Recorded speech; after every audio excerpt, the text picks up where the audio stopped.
Hey everybody, Andrew Nalette here from Pritt Entertainment Group. We are here at the Nightlight in downtown Akron, and I am joined by Kurtiss Hare. Kurtiss, how are we doing today? Real great. Glad to be here. So Kurtiss, tell us a little bit about the Nightlight and what you do here. Sure. I'm the executive director of the Nightlight Cinema. We show here all kinds of foreign, independent, and art house films, all the kind of stuff that you're not going to get at the Cinemark and the Regal, and we do it 6 nights a week, all year long. That's what we do, and that's what I'm here to bring audiences. That's awesome. And you guys show a lot of the movies that we're about to talk about here in a little bit. That's correct. So right around Oscar time, it ramps up, and we get a lot of great of these Oscar contenders that maybe you didn't get a chance to see, so that when it comes time for the awards ceremony, you can be really informed. Awesome. And like Kurtiss was saying, that's why we're here today. We're going to go over our 2016 Oscar predictions. Now, this is what we think the Academy is going to do. This is not exactly what Kurtiss and I hope or dream would happen, but this is what we think they're going to go with. So we set aside some categories that we're going to talk about here today, and in a couple later videos we're going to break out and go in more detail about some of the technical categories. So we're going to start off with Best Original Screenplay. Now I'm going with Spotlight. I think this was a amazing screenplay, I think very intense, and it was just poured perfectly on film. Kurtiss, I agree with you, but I'm going to go for Inside Out in this scenario, because I think just the sheer imagination of getting inside that little girl's head and trying to figure out how that would work in terms of having its own dramatic arc, I think that the Academy is going to go for that. Yeah, Inside Out, a very unique, very happy, while at the same time sad for those who have seen it, screenplay. And so then we get into adapted screenplay. Now I'm going to go with what I think truly is the best screenplay, original or adapted, which is Room, which actually is written to take place here in Akron, Ohio. That's right. And in this case, I'm going to agree with you. I think that this is the kind of film that's so fully conceived when you watch it that it's hard to believe that it was an adapted screenplay. So for me, that's key. One of the most intense scripts I've ever seen take place on film in a very long time. Yeah. So then we get into supporting actors. A lot of great supporting actresses. I think for this one, though, I'm going to go with the Danish Girl for Alicia Vikander. Her role was amazing. It was intense. You felt for her the entire time. You laughed with her. You cried with her. I thought she did an amazing job. Okay, she's been in at least 3 films this year that I've really loved her in, but I'm going to have to go with Jennifer Jason Leigh in The Hateful Eight this time. You just can't beat her performance. I think it's just so wild, I think, and so dynamic, and I really think that the voters are going to respond to that. She played, I think, one of the craziest roles I've ever seen take place on a screen. Exactly. Yeah. So then we get into supporting actor. I think the Academy is going to give this and pay tribute to Sylvester Stallone for his role in Creed, playing a character he was nominated for Best Actor many decades ago. I think now they're going to honor him by giving him the Academy Award for his performance. I think so too. He's a legend, and how are we not going to, highlight that here? So yeah, that's my pick as well. So I have a feeling I know what you're going to go with for animated feature, looking back on original screenplay, but I'm going to agree that I think animated feature definitely is going to go to Inside Out. A lot of unique animated features that we hope that everyone checks out. But I think Inside Out is definitely going to take it here come Oscar time. That's correct. I think Pixar is kind of a machine when it comes to generating creative ideas and constantly, surprisingly, being successful at that. And they don't fail here, I think. Yeah, there's a reason they're the big name. Exactly. Yep, so our next category is actually going to be Best Actress. And my pick for that category is actually a film that we played here at the Nightlight, Cate Blanchett in Carol. Her presence, without even saying anything, without even really emoting, I think brings so much power to this film that I can't see them picking anything else. Yeah. What do you think? I think Cate Blanchett, as always, did an amazing job with her role in Carol. But I think this year they're going to give it to a young up-and-comer. I think they're going to go with Brie Larson for her performance in Room. So intense. You rooted for her. You felt bad for her. At times, you even disliked her. But towards the end of the movie, for those who have seen it, I think her performance is so unique, and that's the route they're going to go with this year. Put it this way, I would not be mad if she got it. Yeah. So on the male side, we've got Best Actor, and I think we're going to break with tradition finally. And I think the Golden Globes are going to be the predictor, and I think that Leo DiCaprio is going to get it for his role in The Revenant. He's had a string of roles where he's basically put himself out. I'm frankly scared for the man in terms of what he's doing to his body, but this is a crazy role, and I think he's going to take it all the way. How about you? I agree completely with you. I think this is going to be Leonardo DiCaprio's year.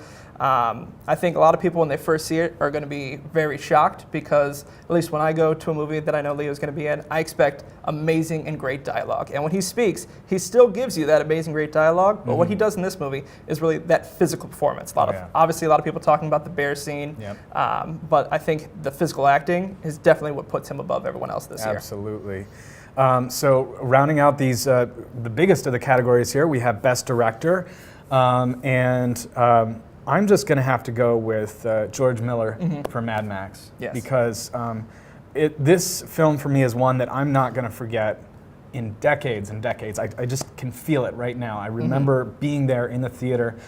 All of the choices that come together to make this the stunning, energetic film that it is. What do you think? I think 2015 was the year of young, up-and-coming directors. But I am going to give it to the 70-year-old George Miller for Mad Max. It's almost hard to believe that it is him recreating and revisiting a world he did so many years ago. And it's so different. It is an amazing leap for him. And I would put it this way about George Miller. He's an old dog who's teaching us new tricks. Oh, yes, he's teaching everybody. He's schooling everybody right now on action films.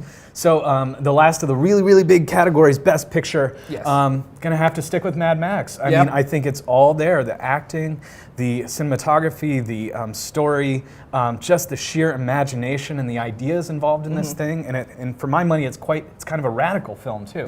So I think that absolutely I would go with Mad Max. How about you? I think if Mad Max wins it, I'll be one of the happiest people on the planet. That being said, I think the Academy is going to go with The Big Short, and I won't be upset if they go with that either. I think The Big Short was a fantastic achievement. It was an amazing ensemble cast. Some of the editing techniques, either you love it or you hate it. I know I loved it, and I think the Academy loves it as well. So now we're going to get into some of the more technical categories. A couple other videos we're going to do. We're going to get into these categories in more detail, kind of talk about some of the technical side and kind of go into the editors and the cinematographers directly. But we're going to start off with cinematography. And I'm going to go with The Revenant for it. It would be the third year in a row for Emmanuel Lubezki. Yes, exactly. So I think he's definitely got it in the bag. He's pretty much everyone's favorite cinematographer right now, and I think this will be another easy win for him. I think he has a couple tight contenders for most popular cinematographer, maybe if you're including Deakins in there. But again and again, he takes films and elevates them with his cinematography. This kind of magic hour, handheld stuff that feels so spiritual. Definitely. So I'm going to give it as well to The Revenant and Lubezki. And then we get into film editing, which I talked about obviously a little bit before when I gave my prediction for Best Picture. So I think The Big Short is going to get the best edited film. Constant breaking the fourth walls, editing, different types of scenes for different kind of characters. I thought it was one of the most unique edited movies I've ever seen, and I think it should be able to take home the Academy this year. I can definitely see that. I think in the case of The Big Short, the editing is comedic on its own. It's bombastic almost, and there's something about that might appeal to the Academy. So this was a tough call, but I think I will go with Spotlight. It's a little more traditional, a little more linear in terms of its narrative, and just kind of getting that continuity throughout its story. I think that's the real graceful skill of Spotlight. Definitely. The editing with Spotlight definitely fits in perfectly with the story. Can't say the same for The Big Short, who kind of goes for a more intense, chaotic feel with a very, you could say, boring, complicated story. And then we get into visual effects. Made a lot of money this year, and I think a lot of that was because of the great visual effects. I'm going to go with Star Wars: The Force Awakens. Yep, it's a good pick, and certainly it kind of met my expectations, which was hard enough on its own, because they were so high. But I would have to go with Mad Max yet again, just in terms of presenting things to me that I've never seen before. So that's my pick for visual effects. I think the big thing for the Academy this year is, will they count the practical effects that take place in Mad Max as visual effects, or are they going to go more on CGI? They've kind of been going back and forth over the past couple of years, so it'll be definitely interesting to see with what they go with there. And then we get into sound mixing and sound editing. Now, sound mixing and sound editing are I feel like, overlooked a lot. A lot of people kind of assume that, if you win one, you're going to win the other. The past 10 years, six movies of the past 10 years have won both, but they are very different categories, That being said, I'm going to go with Mad Max Fury Road is going to win both sound mixing and sound editing. Do you think it's going to be one movie take all, or do you think it's going to be split? I think it will probably be split this year. I'm actually, for sound mixing, I'm going to have to go with The Revenant. And the reason there is you've got this really intense layering of kind of like things that are happening in what they call the diegesis, the story world, and then things that are happening in this kind of spiritual plane above it, which works so well with that cinematography.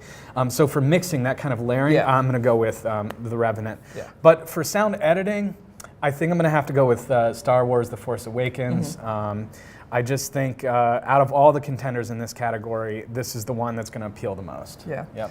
Now, Kurtiss, some of the folks at home might be a little bit confused between the difference between sound editing and sound mixing. And if they're not sick of us yet, they can definitely check out some more of those breakout videos that we're going to be doing on our social media pages, Pritt Entertainment Group, and the Nightlights. They can check them out all there. And we're going to be getting into more of those technical categories, why some of these films were nominated, why we think they're going to win. And they can also check out all of these movies that we're mentioning at the Nightlight and a lot of the other upcoming movies for the next year's Oscars. I'm sure they can see here at the Nightlight. Now, if they want to get some of those showtimes, Kurtiss, where could they go? That's correct, nightlightcinema.com. That's Nightlight cinema.com. I like to tell audiences that we play movies that are just as good as these Oscar contenders all year. So some of them are Oscar contenders, some are not, but they're all worthy. So get your tickets online. There's no internet surcharge, so you're paying the same price. We have kind of a small theater here. We don't like to turn people away. Definitely check it out online, nightlightcinema.com. All right, Kurtiss, thank you for having us today, and I look forward to the Oscars so much, and I can't wait to see how we do with our predictions. All right, everybody, until next time, thanks for joining us.